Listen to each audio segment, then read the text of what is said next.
Okey, Assalamualaikum warahmatullahi wabarakatuh. Salam satu Malaysia. Kita ke udara pada malam ini daripada Tangga Batu. Tangga Batu malam ni moderator kita Saudara Syafiq berada di seberang jalan. Dan bersama-sama saya pada malam ni untuk mengupas isu-isu semasa ialah Datuk Seri Ali Muhammad. Apa khabar tu? Alhamdulillah. Ini rakan-rakan seperjuangan yang sama-sama ke Jakarta, ke Birmingham untuk membawa video. Video apa? Semburit. Untuk dibawa bagi mendapatkan pengesahan daripada pakar forensik sama ada lelaki istimewa di dalam video itu adalah Azmin Ali dan Haziq ataupun tidak. Jadi malam ni Saudara Syafiq sudah pun mengemukakan, sudah pun menyediakan soalan-soalan. Saudara Wan Kuris, Saudara Asri, Saudara Faris juga sudah bersiap sedia dengan soalan-soalan. Kita lambat sikit start. Mungkin tuan-tuan boleh tolong share segera supaya kita boleh dapatkan kawan-kawan yang tak sempat masuk ni untuk masuk. Mungkin mereka ingat saya tak live pada malam ni. Jadi kita silakan Saudara Syafiq. Okey Datuk. Ya. Macam biasa bila nak dekat pilihan raya ni macam-macam yang datang. Ya. Okey, jadi saya nak bercakap pasal Rafizi ni tu. Rafizi. Tora datang lagi. Sebelum ni dia dah tidur 4 tahun. 4 tahun. Bila nak dekat pilihan raya dia muncul. Ya. Lepas tu keluar pula fitnah. Tapi masih ada lagi yang percaya fitnah yang dibuat oleh Rafizi kepada UMNO. Respon Datuk. Dia sebenarnya bukanlah rakyat percaya sebenarnya. Sebenarnya Pakatan Harapan sudah nampak bahawa mereka tidak ada masa depan. Bila mereka tewas teruk di Melaka, mereka tewas teruk di Johor, maka itu sebabnya mereka beranggapan bahawa perlu ada nafas baru dalam kepimpinan PKR. Dan caranya ialah dengan mengembalikan jago fitnah negara yang merupakan pakar dalam membuat formula-formula songsang yang diyakini boleh memperdayakan rakyat. Jadi itu sebabnya PKR, walaupun kita ada calon yang lebih wibawa iaitu Saudara Saifuddin Nasution yang bercakap pun biasa pakai fakta, tapi mereka nampak bercakap pakai fakta ni tidak menguntungkan Pakatan Harapan, tidak menguntungkan PKR. Jadi cara terbaik ialah mengangkat orang yang ada track record yang baik dari segi menipu rakyat tu. Itu yang menyebabkan mereka tidak ada pilihan. Mereka kena meletak balik Rafizi di posisi timbalan presiden bagi mengetuai aktiviti untuk menipu rakyat. Mungkin Datuk boleh tambah. Jelas saya melihat bahawa Rafizi ni merupakan pada PKR ataupun PH ni merupakan aset dalam suasana ini di mana kepercayaan rakyat terhadap Pakatan Harapan telah tidak ada lagi di atas apa yang telah mereka musnahkan pada negara ini, di atas juga di mana janji-janji yang telah mereka ajukan semasa mereka menghadapi pilihan raya umum yang ke-14 lepas.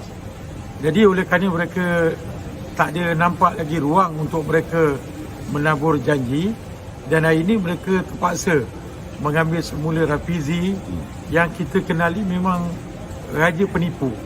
Hari ini saya amat heran bila Rafizi bercakap, hari ini kita lihat UMNO telah menghabiskan wang rakyat 6 bilion tapi satu skru kapal tak ada.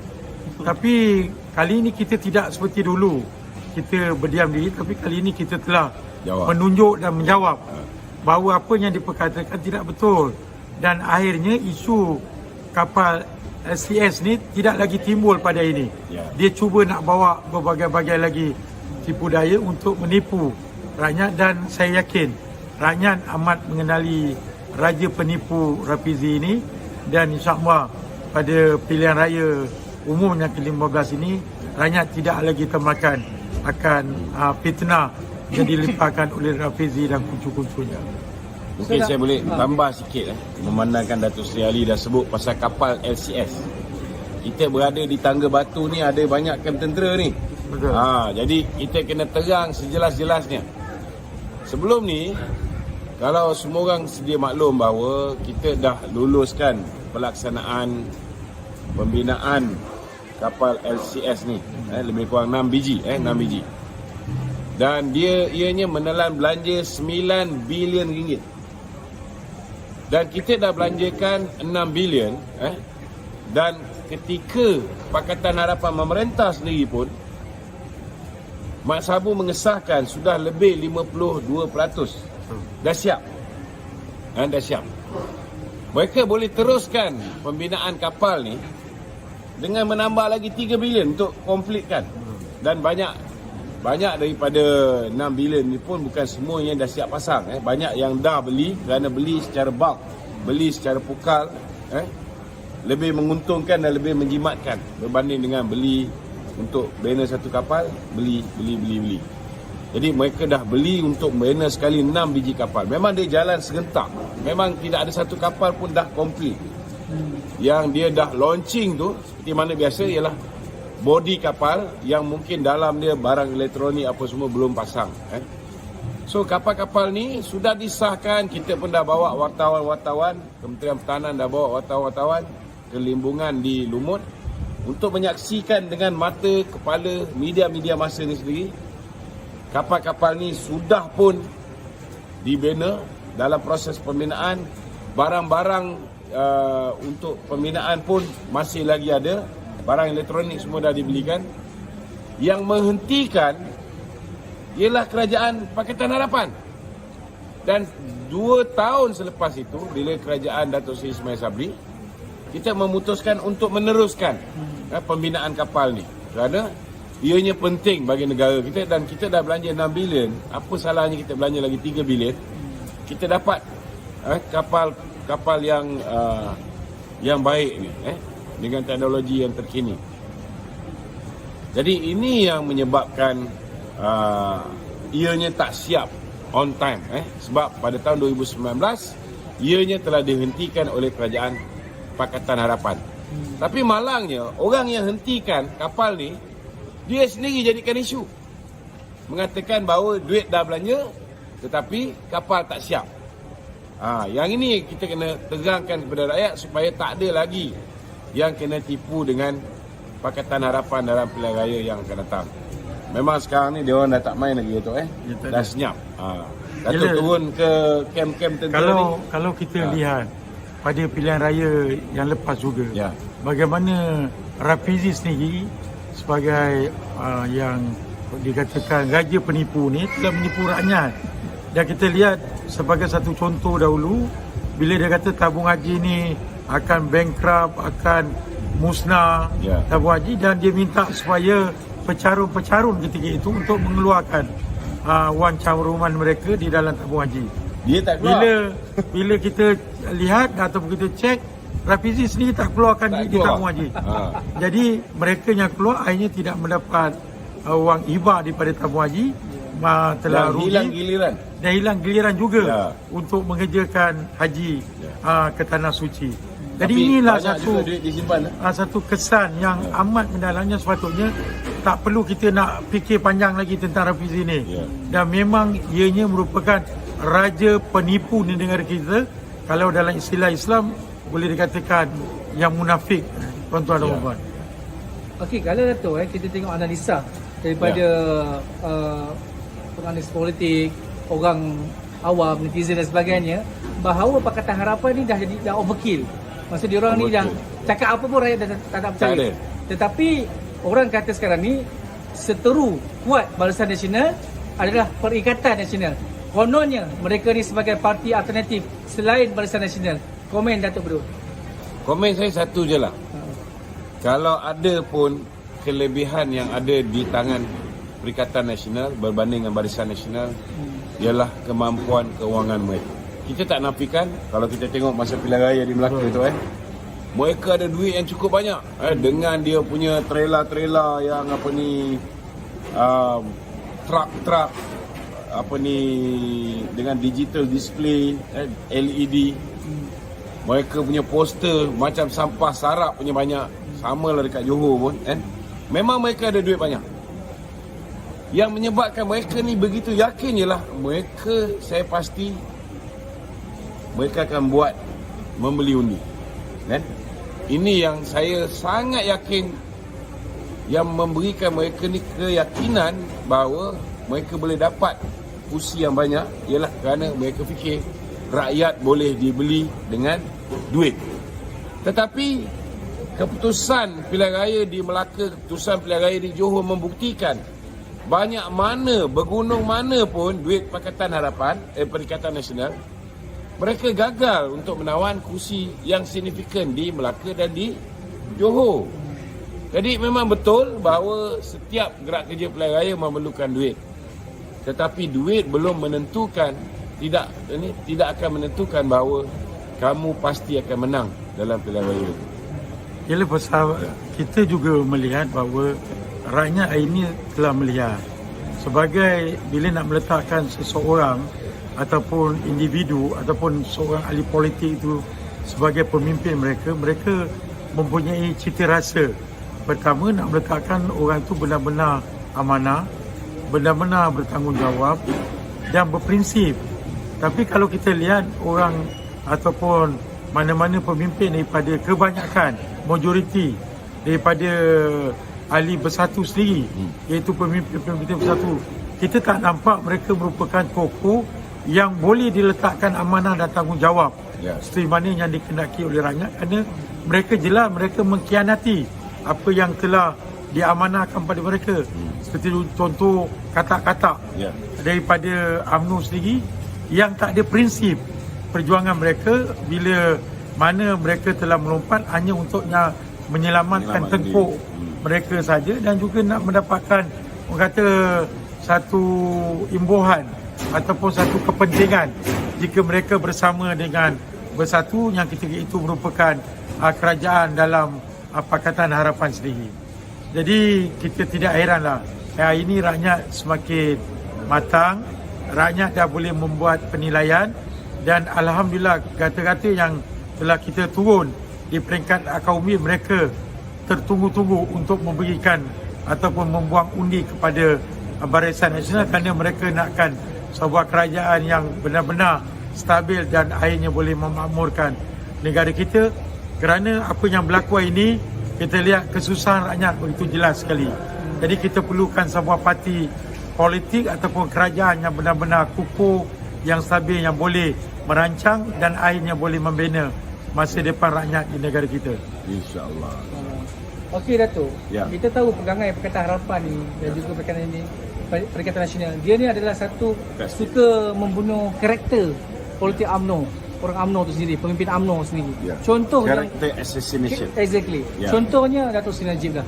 Dia tuduh, ditomah kononnya corruption dan sebagainya, sehingga kan beliau dipenjarakan. Adakah perkara ini akan memberi kesan ataupun impak negatif kepada UMNO dan Barisan Nasional? Komen Datuk berdua. Saya tak nafikan kalau kita tengok penyokong Pakatan Harapan, mereka memang menggunakan seluas-luasnya keputusan Mahkamah ke atas Datuk Seri Najib tu sebagai modal politik mereka untuk menunjukkan bahawa Datuk Seri Najib adalah seorang yang korup, salah guna kuasa dan macam-macam. Ini kita kena terima hakikat. Sebab musuh kita memang itulah modal dia yang dia berjaya gunakan untuk menjatuhkan kita pada tahun 2018. Namun hakikat dan realiti dia, rakyat biasa. Rakyat biasa. Semenjak Datuk Seri Najib difitnah ni, mungkin peringkat awal tu orang percaya. Tetapi ketika berlakunya perjalanan kes, lebih-lebih lagi ketika kes ini berada di peringkat yang tertinggi di Mahkamah Persekutuan, bila ada bukti yang jelas lagi nyata, hakim yang jatuh hukuman di mahkamah tinggi itu sendiri adalah seorang hakim yang terang-terang ada konflik of interest, terang-terang terlibat dalam penubuhan SRC International itu sendiri. Dan dia gagal untuk menarik diri daripada mengadili kes itu. Malah SPRM dah mengesahkan kertas siasatan ke atas beliau, sudah siap dan memang Nazlan sudah boleh didakwa di bawah Seksyen 220 kerana gagal untuk mengisytiharkan kepentingan dia dalam kes SRC internasional. Dan kita lihat bagaimana ketidakadilan berlaku dengan terang. Bila mana Datuk Seri Najib cuba nak bawa Queen Council untuk menjadi peguam beliau, tidak dibenarkan. Peguam Bar Council mencadangkan supaya Datuk Seri Najib menggunakan peguam tempatan saja. Bila dia lantik Zaid Ibrahim and Company dengan rakan-rakan, diketuai oleh Datuk Hisham Pokteh, maka Datuk Hisham pula tak diberikan peluang untuk membaca dokumen-dokumen tu. Sedangkan dalam buku Tommy Thomas sendiri dia mengatakan dia terpaksa engage peguam luar, peguam yang berwibawa. Kerana dokumen-dokumen kes ini pun merupakan kes yang dokumen dia pun bertroli. Maknanya perlu masa. Tetapi malangnya peguam Datuk Seri Najib tak dibenarkan pun untuk, tak ada masa untuk membaca dokumen-dokumen itu sebelum menjadi peguam kepada Datuk Seri Najib. Bila dia nak tarik diri daripada mewakili Datuk Najib, tak dibenarkan. Tak pernah berlaku dalam sejarah. Malah bukti baru yang menunjukkan Nazlan terlibat, bukti dalam bentuk dokumen-dokumen yang ditandatangan oleh Nazlan, minit mesyuarat penglibatan Nazlan. Malah pertuduhan ke atas Datuk Najib pun dah berbeza. Pertuduhan pada Datuk Najib mengatakan bahawa dia dibayar 42 juta tu duit yang dipinjam oleh SRC International daripada Kuop. Tetapi bukti terbaru yang diberikan oleh peguam Datuk Seri Najib kepada pihak mahkamah ialah duit ini ialah duit yang dipinjam oleh Putra Perdana Development, dipinjam daripada Maybank. Dan pegawai Maybank mengesahkan Nazlan tahu tentang pinjaman ni, dan duit itu masuk ke dalam akaun Datuk Seri Najib, bukan duit SRC. Malah terbalik kod. Duit yang dah masuk dalam akaun Datuk Najib tu 42 juta, 2 kali dipindahkan ke dalam akaun SRC. Pertama 27 juta dan yang kedua 5 juta. Maknanya pertuduhan itu pun dah salah. Tetapi mereka seolah-olah macam tak sabar-sabar nak menghantar Datuk Seri Najib ke penjara. Nak selesaikan cepat. Kenapa? Yang itu menyebabkan hari ini rakyat menjadi tanda tanya. Kenapa takut sangat untuk Datuk Seri Najib diberikan keadilan? Apatah lagi hari ini sudah terbongkar laporan pasukan petugas-petugas khas yang mengatakan bahawa bukan setakat pelantikan Richard Malanjun itu bukan dicadangkan oleh Suruhanjaya Pelantikan Kehakiman, tetapi ianya adalah cadangan Tommy Thomas, Peguam Lim Guan Eng, Peguam Ching Ping yang mencadangkan supaya Richard Malanjun diangkat menjadi Ketua Hakim Negara. Malah Tengku Maimun yang menjadi kepala kepada 5 orang hakim yang mengadili kes Datuk Seri Najib di Mahkamah Persekutuan. Tengku Maimun juga adalah cadangan daripada Tommy Thomas. So what do you expect? Itu sebabnya saya tak terkejut bila Datuk Seri Najib dimasukkan ke penjara, Facebook beliau meningkat 200,000 lebih. Mana ada orang banduan lepas dia, biasa ni orang bila berstatus banduan masuk ke penjara, automatik dia hilang sokongan rakyat. Tetapi inilah satu-satunya manusia bila dia digelar banduan, mendapat status banduan, populariti dia meningkat. Hari ini lebih 4.6 juta follower Facebook dia, belum lagi Instagram dia, belum lagi TikTok dia. Jadi saya yakin insya-Allah kalau nak lihat keadilan dapat dikecapi oleh Datuk Seri Najib dan semua rakyat Malaysia. Kita bukan nak keadilan untuk Datuk Najib je. Kita nak rakyat berbilang kaum, orang Melayu, orang India, Cina, Kadazan, Dusun, Numbawang, Dayak, Iban, tak kira orang UMNO ke PAS ke DAP ke PKR ke, kita nak semua rakyat, tak kira apa latar belakang status dia, latar belakang politik dia, mereka akan dapat keadilan.